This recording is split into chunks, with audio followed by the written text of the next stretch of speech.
కృష్ణా పరివాహకంలో వర్షాలు అంతంత మాత్రమే కురిశాయి. ఈసారి శ్రీశైలం సాగర్ నిండుతాయా? అసలు ఈ సీజన్లో కృష్ణా ప్రాజెక్టుల గేట్లు తెరుచుకుంటాయా అన్న అనుమానాలున్న సమయంలో ఎగువ నుంచి వస్తున్న వరద ఏపీ తెలంగాణకు కాస్త ఊపిరి పీల్చేలా ఉంది. మరి జూరాల నుంచి శ్రీశైలం సాగర్ వరకు కృష్ణమ్మ పరవళ్లు ఎలా ఉన్నాయి? నీటి ప్రవాహం ఎంతొస్తోంది? ప్రాజెక్టుల్లో ప్రస్తుతం ఉన్న స్టోరేజ్ ఎంత? ఎల్నినో ప్రభావంతో అసలు తెలుగు రాష్ట్రాల్లో వర్షాలు కురుస్తాయా? సాగునీరు దేవుడెరుగు. కనీసం తాగునీటికైనా ఇబ్బందులు లేకుండా ఉంటాయా? జూలై నెలాఖరు వరకు తెలుగు రాష్ట్రాల్లో అందరిలోనూ ఇవే సందేహాలున్నాయి. కృష్ణా ప్రాజెక్టులు నిండుతాయో లేదో అన్న మీమాంస ఉండేది. ఇదే సమయంలో సరిగ్గా జూలై 4వ వారం నుంచి వర్షాలు ఊపందుకున్నాయి. తెలుగు రాష్ట్రాల్లో ముఖ్యంగా కృష్ణా పరివాహకంలో భారీగా వరద వచ్చేంత వర్షాలు లేనేలేవు.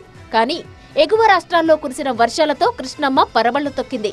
తెలుగు రాష్ట్రాల్లోని కృష్ణా బేసిన్లో తొలి ప్రాజెక్ట్ అయిన జూరాల జస్ట్ 2 రోజుల్లో ఆల్మోస్ట్ ఫుల్ అయింది.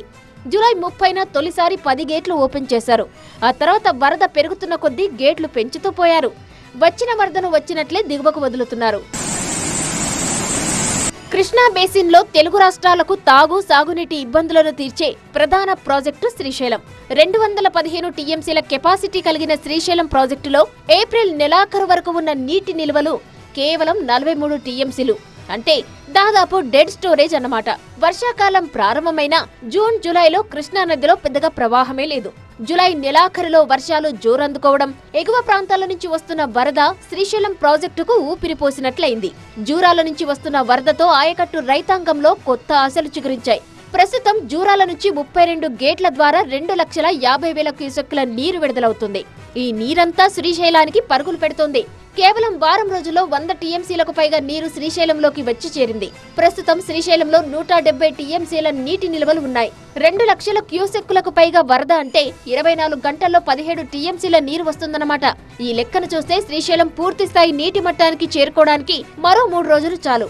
జూరాల నుంచి 2 లక్షల క్యూసెక్కుల ప్రవాహం కొనసాగితే మరో 3-4 రోజుల్లో శ్రీశైలం గేట్లు కూడా ఓపెన్ అయ్యే అవకాశం ఉంది. ఒకవైపు కృష్ణలో ప్రవాహం కొనసాగుతుండగా నీటి వాటాల పంపిణీ, 2 రాష్ట్రాల వినియోగంపై ఈ నెల 13న కేఆర్ఎంబీ కీలక సమావేశం నిర్వహించబోతుంది. హైదరాబాద్ జలసౌధలో జరిగే సమావేశానికి ఏపీ, తెలంగాణ ఈఎన్సీలు, ఇరిగేషన్ శాఖ ఉన్నతాధికారులు హాజరు కానున్నారు. శ్రీశైలంలో నీటి వినియోగంపై 12న నిర్ణయం తీసుకోనున్నారు. శ్రీశైలం ప్రాజెక్టు నిండడానికి వచ్చినా కృష్ణాపై ఉన్న మరో మేజర్ ప్రాజెక్ట్ అయిన నాగార్జున సాగర్ మాత్రం ఇంకా డేంజర్ బెల్స్ మోగిస్తూనే ఉంది. సాగర్ పూర్తి స్థాయి సామర్థ్యం 312 టీఎంసీలు. గతేడాది జులైలోనే గేట్లు తెరుచుకున్న సాగర్ లో ప్రస్తుతం 138 టీఎంసీలే ఉన్నాయి. శ్రీశైలం గేట్లు తెరుచుకొని వరద కంటిన్యూగా 10 రోజులకు పైగా ఉంటే తప్ప సాగర్ నిండే పరిస్థితి లేదు. కృష్ణమ్మ ఒడ్డున నాగార్జున సాగర్ వేదికగా వరుణ యాగానికి సిద్ధమైంది తెలంగాణ ప్రభుత్వం. రాష్ట్రంలో సమృద్ధిగా వర్షాలు కురవాలని, కృష్ణా, గోదావరి నదులు జలకళతో పరవళ్లు తొక్కాలని, రైతాంగం సుభిక్షంగా ఉండాలని సంకల్పించి ఈ యాగం నిర్వహించబోతున్నారు. ఈ నెల 10న విజయ్ విహార ప్రాంగణంలో వరుణ యాగం జరగనుంది. ఇందుకు సంబంధించి భారీ ఏర్పాట్లు చేస్తున్నారు. యాదగిరిగుట్ట శ్రీ లక్ష్మీ నరసింహస్వామి దేవస్థానం ఆధ్వర్యంలో 108 మంది వేద పండితులు, 11 హోమగుండాలతో శాస్త్రోక్తంగా వరుణ యాగం నిర్వహించబోతున్నారు. ఈ యాగంలో అత్యంత కీలక ఘట్టమైన పూర్ణాహుతిలో సీఎం రేవంత్ రెడ్డి పాల్గొంటారు.